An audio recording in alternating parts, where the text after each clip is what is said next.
आप सबको जय मसीह की। आज तारीख है 17/12/2025 और हम शाम का वचन पढ़ेंगे। हम पढ़ेंगे आमोस की पुस्तक में से उसका 7, 8 और 9 अध्याय। परमेश्वर यहोवा ने मुझे यह दिखाया और मैं क्या देखता हूँ कि उसने पिछली घास उगने के आरंभ में टिड्डियाँ उत्पन्न की और वह राजा की कटनी के बाद की पिछली घास थी। जब वे घास खा चुकी तब मैंने कहा, हे परमेश्वर यहोवा, क्षमा कर, नहीं तो याकूब कैसे स्थिर रह सकेगा, वह कितना निर्बल है। इसके विषय में यहोवा पछताया और उसने कहा, ऐसी बात अब न होगी। परमेश्वर यहोवा ने मुझे यह दिखाया और क्या देखता हूँ कि परमेश्वर यहोवा ने आग के द्वारा मुकदमा लड़ने को पुकारा और उस आग से महासागर सूख गया और देश भी भस्म होने लगा था। तब मैंने कहा, हे परमेश्वर यहोवा, रुक जा, नहीं तो याकूब कैसे स्थिर रह सकेगा, वह कैसा निर्बल है। इसके विषय में भी यहोवा पछताया और परमेश्वर यहोवा ने कहा, ऐसी बात फिर न होगी। उसने मुझे यह भी दिखाया, मैंने देखा कि प्रभु साउल लेकर बनाई हुई किसी दीवार पर खड़ा है और उसके हाथ में साहुल है।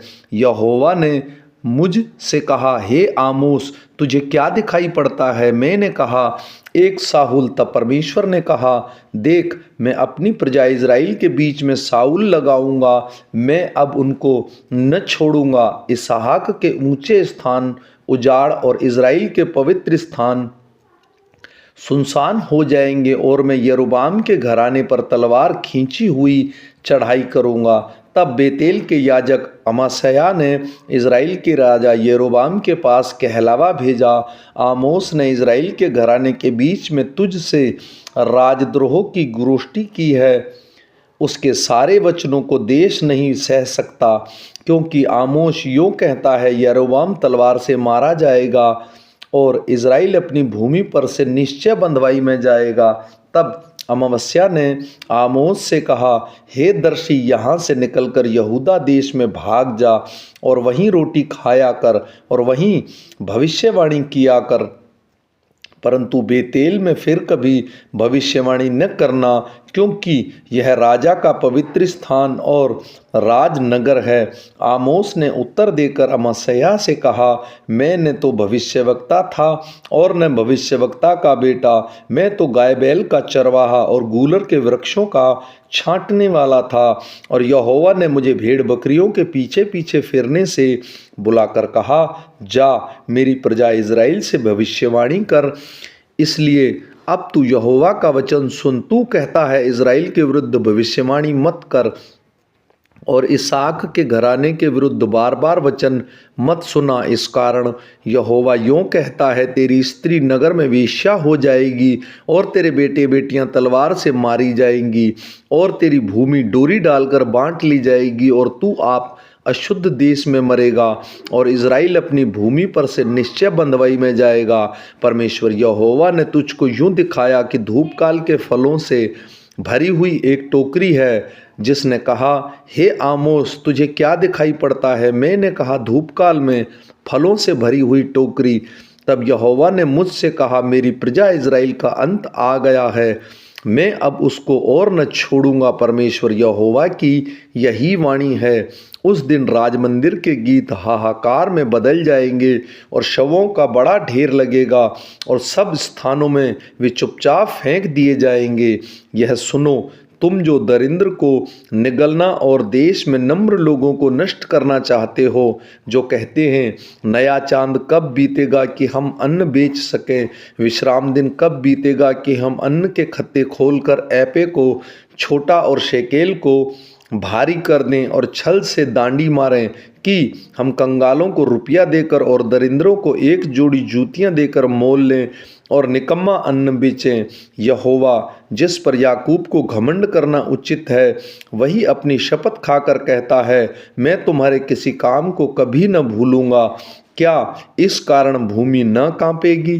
क्या उन पर के सब रहने वाले विलाप न करेंगे? यह देश सब का सब मिस्र की नील नदी के समान होगा, जो बढ़ती है और फिर लहरें मारती और घट जाती है।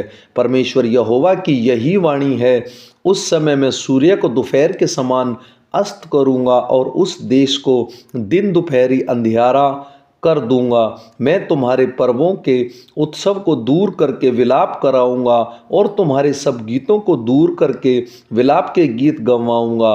मैं तुम सब की कटी में टाट बंधवाऊंगा और तुम सब के सिरों को मुंडवाऊंगा और ऐसा विलाप कराऊंगा जैसे इकलौते के लिए होता है, और उसका अंत कठिन दुख के दिन का सा होगा। परमेश्वर यहोवा की यही वाणी है, देखो ऐसे दिन आते हैं जब मैं इस देश में महंगी करूंगा, उसमें न तो अन्न की भूख और न पानी की प्यास होगी, परंतु यहोवा के वचनों के सुनने की भूख प्यास होगी। लोग यहोवा के वचन की खोज में समुद्र से समुद्र तक और उत्तर से पूरब तक मारे मारे फिरेंगे, परंतु उसको न पाएंगे। उस समय सुंदर कुमारियां और जवान पुरुष दोनों प्यास के मारे मूर्छा खाएंगे। जो लोग सामरिया के पाप मूल देवता की शपथ खाते हैं और जो कहते हैं दान के देवता के जीवन की शपथ और बेरशेबा के पंथ की शपथ, वे सब गिर पड़ेंगे और फिर न उठेंगे।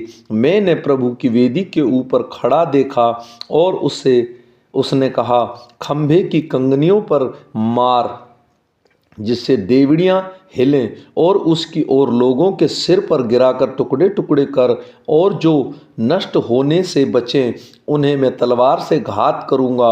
उनमें से एक भी न भाग निकलेगा, और जो अपने को बचाए वह बचाने न पाएगा, क्योंकि चाहे वे खोदकर अर्धलोक में उतर जाएं तो मैं वहाँ हाथ बढ़ाकर उन्हें लाऊंगा। चाहे वे आकाश पर चढ़ जाएं तो मैं वहाँ से उन्हें उतार लाऊंगा। चाहे वे करमेल में छिप जाएं, परंतु वहाँ भी उन्हें ढूंढ ढांड कर पकड़ लूँगा। और चाहे वे समुद्र की थाह में मेरी दृष्टि की ओट में हो, वहाँ भी मैं सर्प को उन्हें डसने की आज्ञा दूंगा। चाहे शत्रु उन्होंने हाँक कर बंधुआई में ले जाएं, वहाँ भी मैं आज्ञा देकर तलवार से उन्हें घात कराऊंगा। और मैं उन पर भलाई करने के लिए नहीं, बुराई ही करने के लिए दृष्टि करूंगा।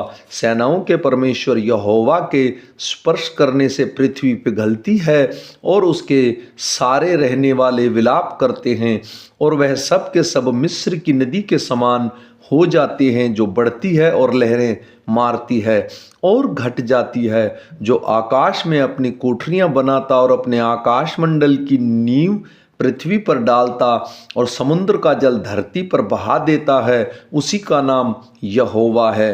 हे इज़राइलियों, यहोवा की यह वाणी है, क्या तुम मेरे लिए कूशियों के समान नहीं हो? क्या मैं इज़राइल को मिस्र देश से लेकर फिलिस्तीसियों के कप्तोर से नहीं निकाल लाया और अरामियों की कोर से नहीं लाया? देखो, परमेश्वर यहोवा की दृष्टि में इस महापाप राज्य पर लगी है, और इसको धरती पर से नष्ट करूंगा, तो भी मैं पूरी रीति से याकूब के घराने का नाश न करूंगा। यहोवा की यह वाणी है, मेरी आज्ञा से इज़राइल का घराना सब जातियों में ऐसा चला जाएगा जैसे अन्न चलनी में चला जाता है, परंतु उसका एक भी पुष्ट दाना भूमि पर न गिरेगा। मेरी प्रजा में के सब पापी जो कहते हैं हम विस्मित, हम पर न पड़ेगी विपत्ति, हम पर न पड़ेगी और न हमें घेरेगी, वे सब तलवार से मारे जाएंगे।